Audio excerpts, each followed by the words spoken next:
şariatımız gözünü tos, ayallar çoğuluk salınsın, erkek ayal bölünüp otursun, şular bana aytıp atkandağı jön-jörden emes. Sebep degende nafs degen bala katılıngan.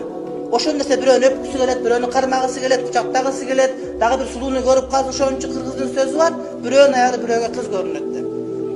Үйүндөгү истек ошондой, бирок бул бөлөкчө көрүнөт. Себеби nafs bala ушинтип эмне түртүп турат дейт.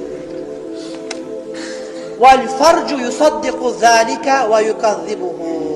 Adamdын farji, adamdын жыныстык мүчөсү ошол нерсени чындыкка чыгарат же жалганга чыгарат. Точканы farj келип кошуп коет дейт. Сүйлөп аткан сөз дагы акырша капарат бир күнү дейт.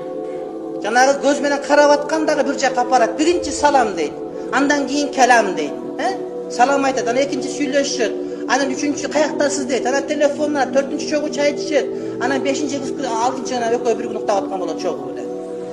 Ошол farj адамдын жыныстык мүчөсү сенин зина кылганың, көзүңүн зынасы башканын чындыкка чыгарып берет, жалганга чыгарат дейт. Этият болуш керек.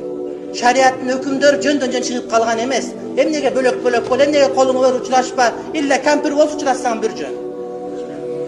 Отун байы менен мен учурашып көрсөм, элдин баары астагфирулла учурашты дейт. Ол атаман чоң аял.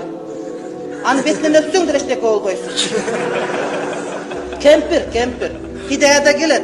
Муштага эмес, аялдара кол берсе болот. Айылга барсаң, ажыдан келсең, тосондогу кемпирдин жүзү келип бетиң шалпылдатып өбөт. Ошондой эле кеп.